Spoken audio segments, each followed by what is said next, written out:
మాది మల్కాపూర్ గ్రామం, చిల్పూర్ మండల్, జనగాం జిల్లా. ఏదైతే గత డిసెంబర్ 30వ తారీఖు జర్మనీలో దురదృష్టవశాత్తున అగ్ని ప్రమాదం జరిగింది. హృతిక్ రెడ్డి గారు ఆ 3వ ఫ్లోర్ నుంచి దునకడం వలన తీవ్ర గాయాలతో చనిపోవడం జరిగింది. దాన్ని గత 25 రోజుల నుంచి వాళ్ళ తల్లిదండ్రులు పడే బాధ వర్ణనాతీతం. ఎందుకంటే ఏ తల్లిదండ్రులకైనా పిల్లలు ఎదిగితే ప్రయోజకులైతే అదొక సంతృప్తి ఉంటుంది.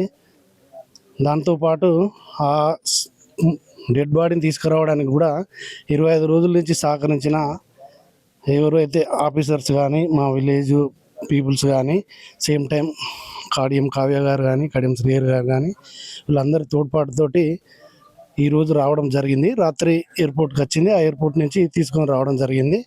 ఆ కుటుంబానికి ప్రభుత్వం అన్ని విధాల తగు విధాల న్యాయం చేయాలని కోరుకుంటున్నాను. సేమ్ టైం ఆ హృతిక్ రెడ్డి ఫ్యామిలీ కేవలం వాళ్ళు ఓన్లీ పిల్లల చదువు మీదనే శ్రద్ధ పెట్టారు తప్ప, పిల్లలు చదువుకుంటే ప్రయోజకులు అయితే తదుపరి మేము ఫలాన్ని ఆశించవచ్చు అని, వాళ్ళు ఉండడానికి ఇల్లు కూడా లేదు, చాలా ఇబ్బందులలో ఉన్నారు. దయచేసి ప్రభుత్వాలు స్పందించి వాళ్ళకు తగు న్యాయం చేయాలని కోరుకుంటున్నాను.